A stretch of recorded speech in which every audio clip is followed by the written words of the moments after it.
నమస్తే, welcome to Master Key TV. ఇది సామాన్యుడి స్వేచ్ఛకు సంకేతం. నేను మీ ధూమ్ధామ్ దొరబాబు. ఆర్టీసీలో మహిళలకు ఉచిత ప్రయాణం సరే, కానీ మరి సంస్థ పరిస్థితి ఏంటి? బస్సులలో కనిపిస్తున్న దృశ్యాలేంటి? ఈ పథకం కొనసాగనుందా? నష్టం మాటలేంటి? అసలు ప్రభుత్వం వాస్తవ పరిస్థితిని గమనిస్తోందా? Watch this story.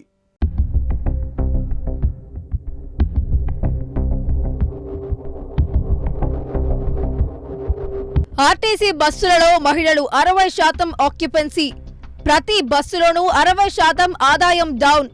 అన్ని డోర్ల నుంచి ఎక్కుతున్న మహిళలు, చివరకు డ్రైవర్ డోర్ నుంచి కూడా ఎంట్రీ. ప్రతి బస్సులోనూ సీట్లు నిండుగా మహిళలే. సీట్ల కోసం సిగపట్లు, పురుషుల సీట్ల ఆక్రమణ. తెలంగాణలో మహాలక్ష్మి పథకాన్ని మహిళలు బాగా వాడుకుంటున్నారు. ఫ్రీ ఆర్టీసీ బస్సులను 60% వరకు మహిళలు వాడుతున్నారు. తెలంగాణలో కాంగ్రెస్ ప్రభుత్వం ఏర్పడిన తర్వాత ఆర్టీసీ బస్సుల్లో మహిళలకు ఉచిత ప్రయాణ సౌకర్యం కల్పించింది. కార్తీక సోమవారం రోజున ఆర్టీసీ బస్సుల్లో మొత్తం 51 లక్షల మంది ప్రయాణించగా అందులో 20.87 లక్షల మంది పురుషులు కాగా 30 లక్షల మంది మహిళలు ఉచిత ప్రయాణాన్ని వినియోగించుకుంటున్నారు. సాధారణంగా ఆర్టీసీలో 50 లక్షల మంది ప్రయాణికులు ఎక్కితే 18 కోట్లు ఉండే ఆదాయం సోమవారం 11.74 కోట్లు వచ్చింది. అయితే సాధారణంగా రోజుకు ఆర్టీసీ ప్రయాణికుల సంఖ్య 30 లక్షలకు అటు ఇటుగా ఉంటుందని, కార్తీక సోమవారం మాత్రం పెరిగిందని అంటున్నారు. టోటల్ గా చూస్తే ఆర్టీసీ బస్సులలో మహిళలు 60% ఆక్యుపెన్సీ ఉంటోంది. అంటే ప్రతి బస్సులోనూ 60% ఆదాయం డౌన్ అయినట్లే. ఇదే కాకుండా కొన్ని సమస్యలు కూడా తలెత్తుతున్నట్లు తెలుస్తోంది. అన్ని డోర్ల నుంచి మహిళలు ఎక్కుతున్నారు.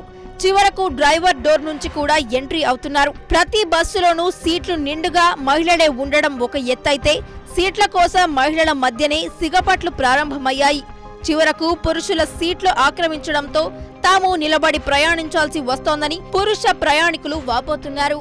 ఫీజు రియంబర్స్మెంట్, మెడికల్ బిల్లులు చెల్లింపుల లాగానే ఆర్టీసీ బస్సులలో 0 టికెట్ల మొత్తం ప్రభుత్వం రియంబర్స్మెంట్ చేస్తుందా? ఒకవేళ అలా చేస్తే సంస్థ గట్టెక్కుతుందని విశ్లేషకుల మాట.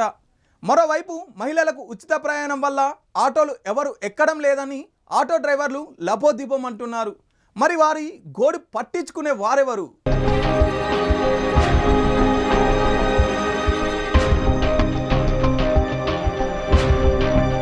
కరోనా కాలంలో నష్టాల ఊబిలో కూరుకుపోయిన ఆర్టీసీ ఆ తర్వాత కార్గో సేవలు 24 గంటల టికెట్తో గాడిలోకి. ఇప్పుడు మళ్లీ ఆర్టీసీ రాబడి మైనస్లో మారనుందా? ఆర్టీసీ సిబ్బందికి జీతాలు ఇవ్వడం కూడా కష్టమేనా? టీఎస్ఆర్టీసీ పరిస్థితిని చూసిన కొందరు విశ్లేషకులు ఇప్పుడిప్పుడే ఆర్టీసీ కొంచెం మంచిగవుతోందని అనుకుంటున్నారు. మరి రోజు ఇన్ని కోట్ల నష్టం వస్తే సంవత్సరానికి 1500 కోట్ల నష్టం వస్తుందని చెబుతున్నారు. అంతేకాదు, ఇక 5 ఏళ్లలో ఆర్టీసీలో నియామకాలు కానీ కొత్త బస్సులు గాని ఉండబోవని, ఆర్టీసీ కార్మికులకు జీతాలు పెంపు కూడా అనుమానమేనని చెబుతున్నారు. కరోనా కాలంలో నష్టాల ఊబిలో కూరుకుపోయిన ఆర్టీసీ ఆ తర్వాత కార్గో సేవలు 24 గంటల టికెట్తో గాడిలోకి పడిందని, ఇప్పుడు మళ్లీ ఆర్టీసీ రాబడి మైనస్లోకి మారనుందనే ఆవేదన వ్యక్తమవుతోంది. చివరకు ఆర్టీసీ సిబ్బందికి జీతాలు ఇవ్వడం కూడా కష్టమే అనే భయం కార్మికులలో నెలకొంది.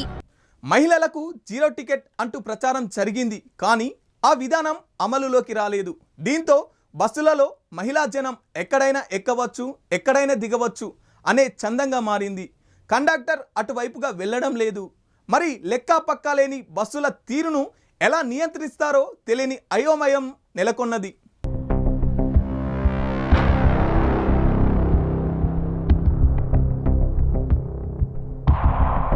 ఉచిత ప్రయాణంతో ఆర్థికంగా ప్రయోజనం చేకూరిందని మహాలక్ష్మి పథకంపై మహిళల ఆనందం వ్యక్తం చేస్తున్నారు.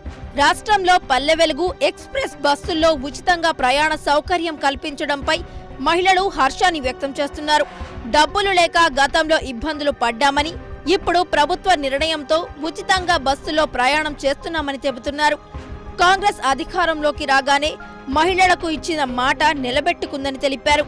గతంలో కుటుంబంతో కలిసి ప్రయాణాలు చేయాల్సి వస్తే ఖర్చు అయ్యేదని, ఇప్పుడు మహిళలకు ఉచిత ప్రయాణం కల్పించడంతో ఆర్థికంగా ఉపశమనం కలిగిందని తెలిపారు. కాంగ్రెస్ ప్రభుత్వం తీసుకున్న నిర్ణయం తమలాంటి పేదలకు ఎంతో ప్రయోజకరమని అన్నారు.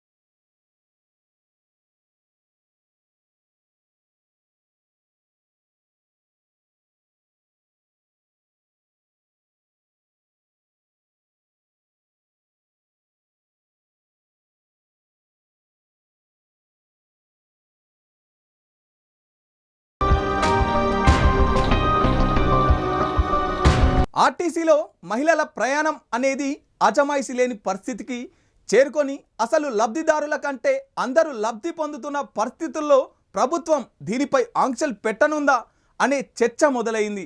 కర్ణాటక తరహాలో పేదలకే వర్తింపజేసేలా కార్డులు ఇస్తారని చెబుతున్నారు. ఆర్టీసీకి ఏడాదికి దాదాపుగా 1000 కోట్ల నష్టమా? ఈ నష్టాన్ని ఎట్లా భర్తీ చేస్తారు? గ్రాంట్ ఇస్తారా? జీరో టికెట్ ప్రవేశపెట్టాక ఆ మొత్తం రియంబర్స్ చేస్తారా? ప్రభుత్వం నుంచి సహాయం లేకుంటే జీతాలకు కష్టమేనా? మరోవైపు రాష్ట్ర ప్రభుత్వం ప్రతిష్టాత్మకంగా చేపట్టిన మహాలక్ష్మి పథకంపై ప్రజల నుంచి విభిన్న స్వరాలు వినిపిస్తున్నాయి. ఆర్టీసీకి ఏడాదికి దాదాపుగా 1000 కోట్ల నష్టం వస్తుంటే ఈ నష్టాన్ని ఎట్లా భర్తీ చేస్తారు అనే ప్రశ్న ఉదయిస్తోంది. ఆర్టీసీకి గ్రాంట్ ఇస్తారా? జీరో టికెట్ ప్రవేశపెట్టాక ఆ మొత్తం రియంబర్స్ చేస్తారా అని ఆర్టీసీ వర్గాలే ప్రశ్నిస్తున్నాయి. ప్రభుత్వం నుంచి సహాయం లేకుంటే జీతాలకు కష్టమేననే కలకలం ప్రారంభమయ్యింది. పేద మధ్యతరగతి ప్రజలు, విద్యార్థులు ఉపయోగమని చెబుతుండగా రోజువారీ విధులు నిర్వహించే వారు మాత్రం ఉచిత ప్రకటన వల్ల ఇబ్బందులు పడుతున్నామని చెబుతున్నారు. అయితే తాము నష్టపోతున్నామంటూ ఆటో డ్రైవర్లు ఆవేదన చెందుతున్నారు.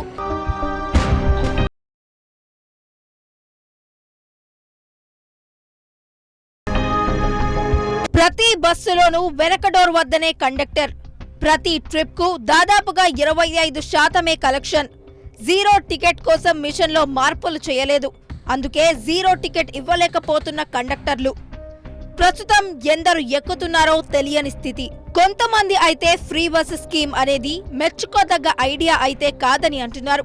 కొంతమందికి నచ్చవచ్చు, కొంతమందికి నచ్చకపోవచ్చు. కానీ అటు రెగ్యులర్ గా పీక్ హవర్స్ లో ప్రయాణించే వాళ్లు మాత్రం రద్దీల వల్ల ప్రశాంతంగా ప్రయాణించలేకపోతున్నామని అంటున్నారు. మగవారి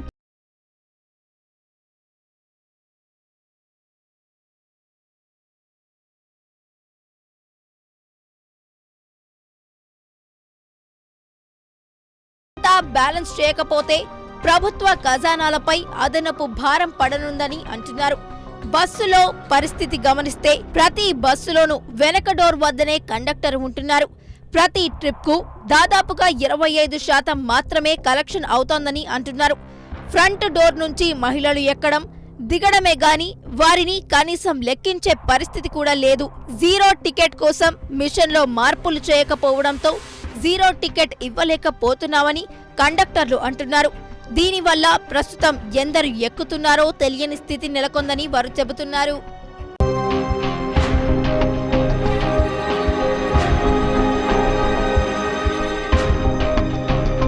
బస్సులలో మహిళలకు ఉచితం ప్లాన్ మారనుందా? కర్ణాటక తరహాలో కొత్త కార్డుల జారీ ఉంటుందా?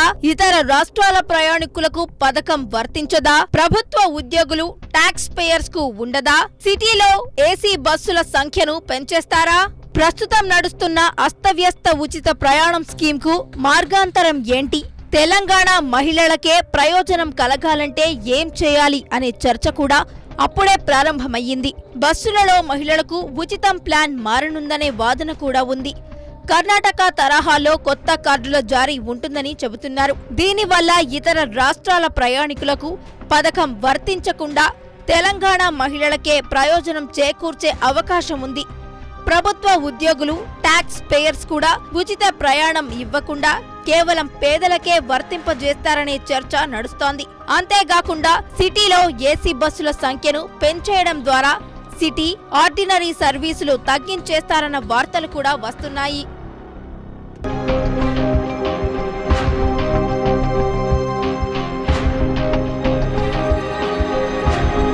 మొత్తం మీద ఈ పథకమైతే చాలా కాలం ఇలాగే కొనసాగుతుందా అనే అనుమానం అప్పుడే ప్రారంభమైంది. ఒకవేళ కొనసాగితే మాత్రం ఆంక్షలు ఉంటాయన్నది మాత్రం నిజం. ఇది ఇవాల్టి స్పెషల్ ఫోకస్. చూస్తూనే ఉండండి మాస్టర్ కీ టీవీ. ఇది సామాన్యుడి స్వేచ్ఛకు సంకేతం.